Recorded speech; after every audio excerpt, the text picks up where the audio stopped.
I see a lot of good players working on their side view swing planes, trying to get the club to point diagonally to that golf ball.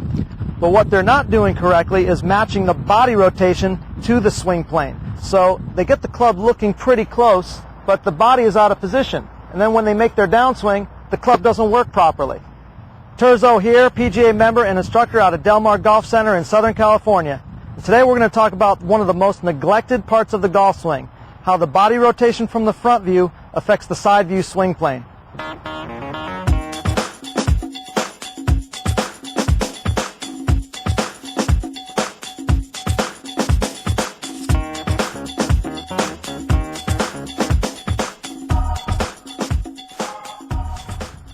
Without the proper setup from the front view and the side view, the body rotation and the swing plane will not work properly. The most important part of the front view setup is the spine angle. My head has got to be angled away from the target so that my left ear is positioned between the center of my feet. My feet are shoulder width, toes out even on both sides, but my head is behind the center line. At the same time, my hips go slightly forward, so I don't want to sit back on my right hip, or you can see my spine goes straight up and down right here, and that's where I'm going to make a funny rotation and probably an outside-in downswing. So I want to make sure that my head is behind the center, my hips are slightly forward, and at the same time, my hands go slightly forward of center, not too far. I see a lot of hands forward like this. Well, that opens the shoulders up, and when I turn from there, the club generally goes to the inside. So we want to make sure there's a line passing through my left ear, through my right wrist, and my club head at the center of my feet.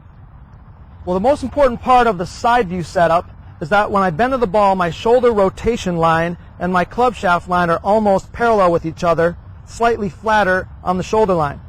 If I'm sitting a little too flat, the shoulders will turn level to the ground and my club is trying to move up the swing plane line right there and it doesn't match. So if I bend properly, when I move my shoulders, my club works easier up the swing plane line. In order to do that properly, 2 checkpoints. My arms, when I hang them free from my shoulders, have to be a fist from my thigh right there. The club shaft also has to point at my waist where I bend to the ball. If I get those 2 things right, I can probably pick any club and set in the right spot with my body angle. If I'm sitting a little too much, my arms will hit my legs or my club will be pointing too much at my belly button, and when I turn my shoulders from here, the club will go inside right there.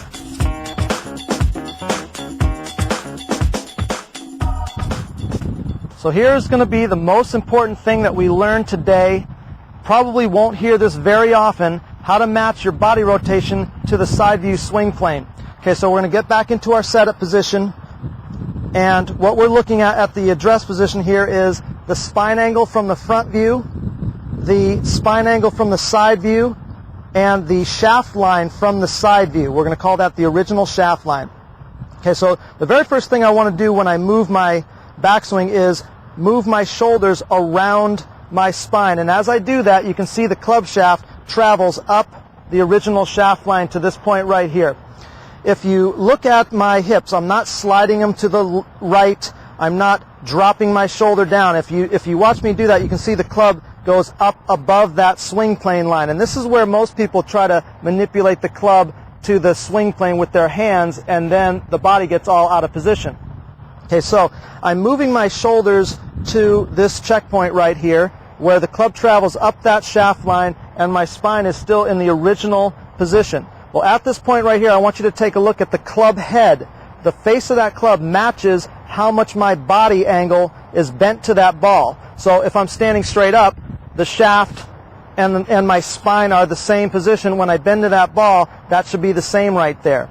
So I'm not going to let my hands move the face open like you hear some people say, go ahead and move your hands first on the takeaway. Well, then as I turn, you can see where the club goes. It goes up, laid off to that swing plane line. So I want to make sure the very first move is what we call the one-piece takeaway. We've heard that from before in our past lessons, that the club shaft moves up that shaft line in the beginning part of our takeaway. So what do I do after this? Now I'm going to start to twist my hips in the center and keep my shoulders rotating around the spine. At the same time, I'm starting to hinge my wrists so that the club shaft stays pointing diagonally inside that golf ball right there. Okay, so turning to checkpoint 1, then shoulders and hips and hands work until I get to the very top of my backswing where my spine angle is still in the original position and my left arm covers my right shoulder and it's parallel to that original shaft line at the address position. Okay, so if I do something funny from here to the top of my backswing, if my left side drops down, if my left hip or my left knee drops down, you can see where the club goes. It goes above the swing plane, and I'm going to come over the top and slice the ball from that position. If I move my head to the right as I turn, my club goes to the inside, and now I've got to lift my club to the top of the backswing and probably going to come over the top from that same spot. From the side view, if my shoulders don't stay down properly, if I end up spinning and I look like I'm in my spine angle from the front view, but my shoulders are flat, you can see where my arm is. If it's covering my right shoulder, it's not going to hit the ball from this position. I'm going to come too much from the inside or possibly do some kind of funny move with my hands. By the way, that's what causes a shank.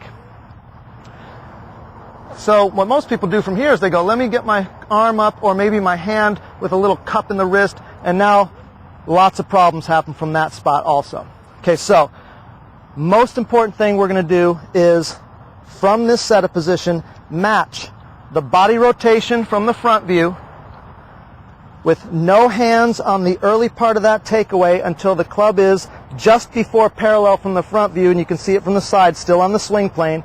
And then as I finish turning my shoulder rotation, keeping my hips centered, my club stays pointing at the ball with my left shoulder in the appropriate downward angle, my left arm covering my right shoulder, and not to mention my left wrist at the top of the backswing can't be cupped and the club can't be pointing in a funny direction. So flat wrist to the left arm. So now I can take my downswing, drive my hips the way I'm supposed to, and tuck that club to the inside out position. Wow, that's a lot of information. It's not easy to do all that stuff at one time. You got to understand it first. Then you're going to work on your body rotation and then match the swing plane up to that body rotation. If you need help with your golf swing other than that, you want to work on these positions together, come on down to Del Mar Golf Center and ask for Terzo.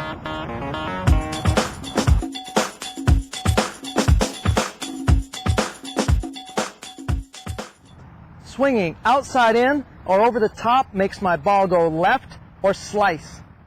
But it also makes my feet look like this through the impact position. My left foot spins open and my right heel spins out behind my right toe. Well, a good impact position, the left foot stays planted to the ground and my right heel kicks inward and upward in a line related to my right leg. So if I see any type of heel outward funny, I know that my hip and my head are out of position. Hi, I'm Matt Terzo, PGA member and instructor out at Del Mar Golf Center in Southern California. Today's tip is on how to use the right heel properly through the impact position.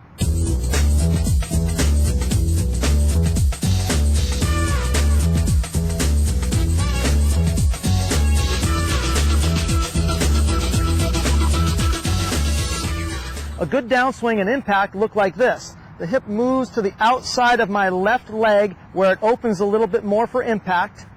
My head stays behind the center of my feet and my right heel is in an inward position to my toe and up about an inch off the ground.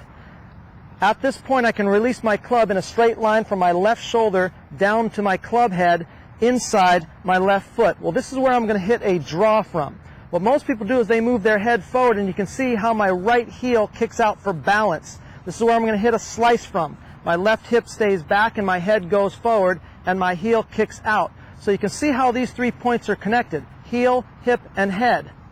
Inward for a draw on the heel, outward for a slice. A good way to work on your right heel action is to take a tee and a ball and place it behind your right heel at the address position. So when you're working on your swing, you can tell if your heel kicks outward and knocks that ball off the tee. If you do it properly, the ball should still be standing when you're done.